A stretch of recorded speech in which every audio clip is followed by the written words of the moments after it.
Amigos de Pulso Político, una vez más para el análisis respectivo como la marcha que da el sistema político en nuestro país, lamentablemente, sin ningún tipo de arreglos o de justicia, ¿no? Para la gente que en estos momentos se encuentra en nuestro país desconcertada por lo que sucede. Hemos invitado para esto al analista político Magíster Marcos Hinojosa. A través del teléfono lo tenemos. Y bienvenido a Pulso Político una vez más, señor Marcos Hinojosa, para conocer este tema tan delicado, importante, que se tiene que dilucidar y analizar. Buenos días, señor Marcos Hinojosa. Precisamente queremos conocer este sistema paralelo de inteligencia que trató de instaurar el expresidente Castillo en su gobierno con sistemas de chuponeo, sistemas de inteligencia, incluso, esto está muy grave, el atentado que se preveía a la fiscal de la Nación y a Harvey Colchado. Su comentario, señor Marcos Hinojosa. Así es, mire, acabas de tocar un punto que es súper importante y me remito lo que Bellido le decía, sindicalista básico, a Pedro Castillo, Cerrón, que aceptó que a él lo pusieron como relleno, porque era el FENATE y encabezó la huelga magisterial. ¿Quién dice que es un sindicalista básico? Uno que sí ha tenido mayor capacitación. 11 años vivió Bellido en la vía de estudiantes de la Universidad del Cusco. Y no, hasta ahora no se ha licenciado. Entonces, ¿qué dice el Foro de San Pablo? Dice bien claro el foro que los capacitadores tiene que ser Cuba Pero señor Hinojosa, volvamos al tema, por favor. Lo que quiere saber los amigos de Pulso Político es, usted ha sido ex militar, usted conoce de inteligencia, o digamos por lo menos el sistema, el escalafón de inteligencia en el Perú. Entonces, ¿por qué recién se ha conocido este tema del sistema de inteligencia paralelo? O sea, Castillo quería tener inteligencia a su servicio, inteligencia interna para desacreditar a sus enemigos políticos. Justamente estoy tratando que la población entienda que esto no es casualidad, que esto viene ya el problema continental que ha tenido el Perú en relación a poner a un Pedro Castillo, que la capacitación de Gallo Zamora de Cuba, Monedero de Venezuela, era desmantelar la DIN, la inteligencia que son los ojos y oídos de cualquier Estado, y para formar una inteligencia paralela, como lo conocemos todos. ¿Con quién? Con ese señor Hernández Fernández. ¿Para qué? Para neutralizar, matar, sicariato, ¿ya? A la fiscal de la Nación, a la fiscal Barreto y a cualquier opositor político del gobierno de Pedro Castillo. Para ello estaba. Fueron con el congresista a Panamá para comprar tecnología de alta, de primera generación, a fin de poder interceptar a la señora Moyano y a todos los políticos encumbrados que le podrían sacar información. La inteligencia sirve para neutralizar, desmantelar, eliminar. Acordémonos que la fiscal Barreto de la Nación se quejaron de que estaban siendo vigilados por drones. Es tecnología. Entonces, esa inteligencia paralela, como que le dicen en español, estaba siendo utilizado por Pedro Castillo, por Aníbal Torres, por la Betsy Chávez y todos los que se oponían a ese gobierno comunista, marxista, leninista. Ahora, señor Hinojosa, usted no es abogado, es un coronel en retiro del ejército peruano, yo tampoco soy abogado, pero el colaborador eficaz ha señalado que Castillo mismo, Castillo le pidió a este edecán, a este coronel Veramendi, algo así que nos comunican, le había pedido que se contacte con el Español y con este congresista Naranja Cordero para que viajen a Panamá y vean la compra de equipos de inteligencia. Y cuando le preguntaron al mismo expresidente Castillo, esto lo ha dicho el colaborador eficaz, de que de dónde iban a sacar, iban a hacer el presupuesto y una hoja de pedidos, ¿no? De la compra, iban a ver los equipos a Panamá, pero cuando le preguntaron al expresidente Castillo, al reo Castillo ahora, él señaló que los fondos iban a salir de la DINI, del Servicio de Inteligencia. Y recordemos que ya hubo denuncias que no se tomaron en cuenta el año pasado de que se estaban desviando fondos para compras que no se conocían, compras oscuras que estaba ordenando Castillo. Eso es, pues, eso es. El objetivo de Pedro Castillo era controlar el poder para perpetuarse, para perpetuarse. Y el mismo jefe de la DINE, que era su paisano Chotano, él lo ha dicho, hay una alianza con Evo Morales y existen otras cosas que me imagino que cuando ha sido llamado para declarar al Ministerio Público lo tiene que haber dicho. Y ello es esto, Contraloría. ¿Qué dice Contraloría? ¿Cuántos millones de soles en el año 2022 que no se sabe su destino ha hecho Pedro Castillo?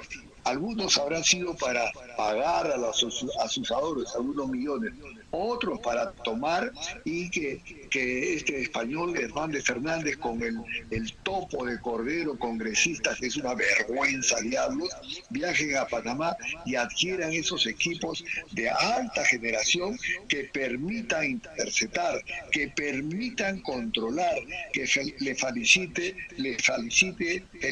a Pedro Castillo perpetuarse en el poder.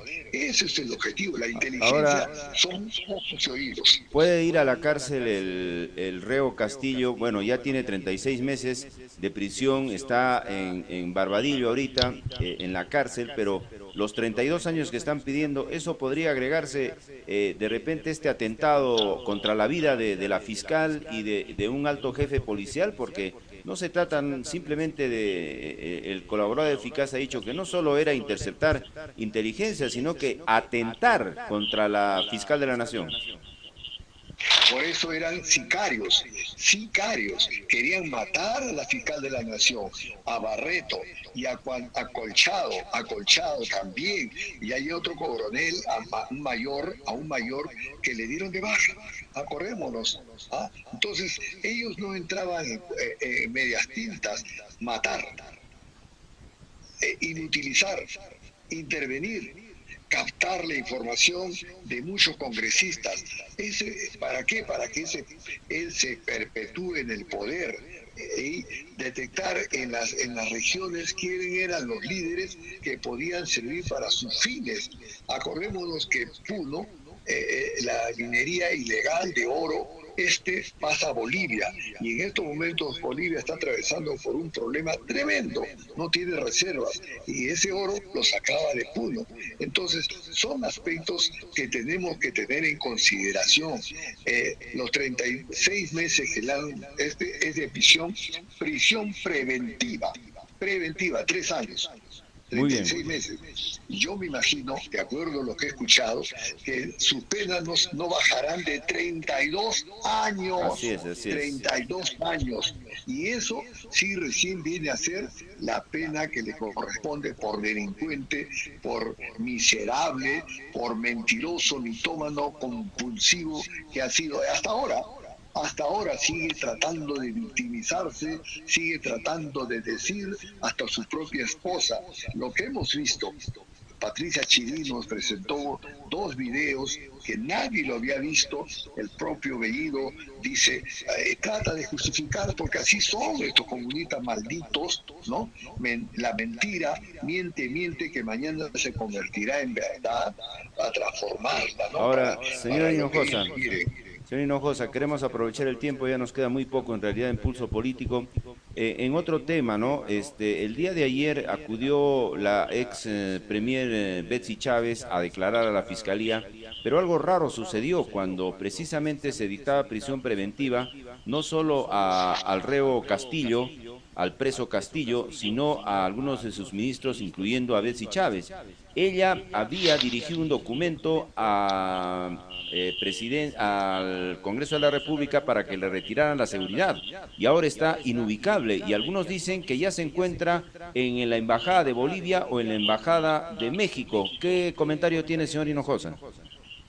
Es posible, porque las pruebas, las evidencias son irrefutables. Lo que hemos visto, ella, y como he mencionado anteriormente, la relación que tenía con Pedro Castillo no es solamente por ser premier y el presidente, sino había algo más íntimo, guiñada de ojo.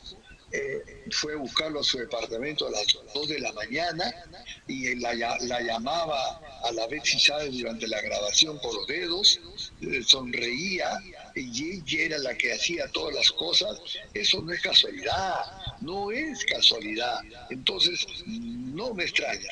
Y ahí tendrá que responder la No, policía. pero señor Hinojosa, en el caso de que esté asilada ya en México o en Bolivia, embajadas hablo en Lima, procedería simplemente que no, el gobierno peruano no podría hacer nada. Vamos a ver, a mover las fibras diplomáticas, porque México, López Obrador va a tener que terminar su mandato y ingresará otro presidente, aceptará que esté la esposa de Pedro Castillo, también aceptará que siga la Betsy Chávez, no creo rivales, van a estar las dos ahí, o estará en Bolivia. No, ahí tiene que trabajar Claro, la Cancillería. las elecciones, señor Hinojosa, en México son el próximo año recién y a fin de año habría cambio de gobierno, lo mismo en Bolivia. O sea, de estar en la Embajada de México, en la Embajada de Bolivia, Betsy Chávez y los otros ministros estarían viviendo más de un año ahí, ¿no? Bueno, pero los brazos de la ley son tan largos que en cualquier momento pueden llegar. Por ello hemos mencionado claramente que la Cancillería peruana tiene que hacer un acto más trascendentorio con sus 74 embajadores y 157 cónsules que tenemos en el mundo, hacer conocer, no que la Huanca, que la señora congresista vaya a decir que está secuestrado, que él es el verdadero presidente. Tenemos que ser una cancillería agresiva, que Pero al contrario, soltare la a lo contrario de lo que usted señala en este momento, señor Marcos Hinojosa, el gobierno de Dina Boluarte hace todo lo contrario, porque ahorita hay embajadores a la sombra, embajadores de Castillo a la sombra, como la señora Huanca, como Margot Palacios, y otro congresista que están viajando por Europa, señalando que había un golpe de Estado en el Perú, ¿no? Ellos trabajan, se mueven, viajan, y los cancilleres no dicen nada al respecto sobre el orden democrático que se vive en el Perú en estos momentos. Por eso vuelvo a mencionar, pues la Cancillería debe tomar pues el toro por las astas y ir allá a viajar, el embajador de Bélgica, de Europa, donde ha estado esta Huanca, donde ha estado la Margot Palacios, hacer conocer al pueblo de Bélgica que él fue un golpista, que él fue un comunista, etcétera, etcétera. Por ello, mire, se acaba de firmar un decreto supremo del Ejecutivo para que todos los funcionarios de confianza, que todavía quedan aproximadamente 600, sean retirados. Mire, ha firmado. Así mismo, ¿no? Así mismo estamos por terminar. Mire, ve lo que ha hecho Bukele, el presidente de Salvador. Vuelvo a mencionar eso, es la quinta vez que lo digo. ¿Por qué no nos retiramos de la OEA, que está lleno de rojos? ¿Por qué no nos retiramos de la ONU? Mire, Estados Unidos se ha retirado de la ONU, de la Comisión Interamericana de Derechos Humanos que corresponde a la ONU, y ha mencionado porque esta comisión es hipócrita, mantiene como integrantes al Congo, a Cuba, a Venezuela y a Nicaragua, Estados Unidos. ¿Y por qué nosotros no? ¿Por qué no nos retiramos de Amnistía Internacional? ¿Por qué los organismos no gubernamentales como como IDL, inmediatamente lo sacamos. Mire, 90% de aceptación tiene el presidente Salvador, y cuando ha ido a la ONU ha dicho eso, que él es soberano. Guatemala, el ministro de Defensa está proponiendo la pena de muerte. Singapur es un país del primer mundo, también tiene pena de muerte ante los hechos, ante las acciones, medidas extremas, delincuenciales, de actos de terrorismo. Nosotros también que tenemos que superar esas acciones extremas que permitan recuperar el Estado de Derecho del Perú. Muy bien. Esa pregunta que hace usted, ¿por qué no nos retiramos de la Comisión Interamericana, la ONU, entre otros organismos internacionales que son trabas para la justicia en países como Estados Unidos, por ejemplo, como el Perú, por ejemplo? Solo la historia tiene esa respuesta. Pulso político.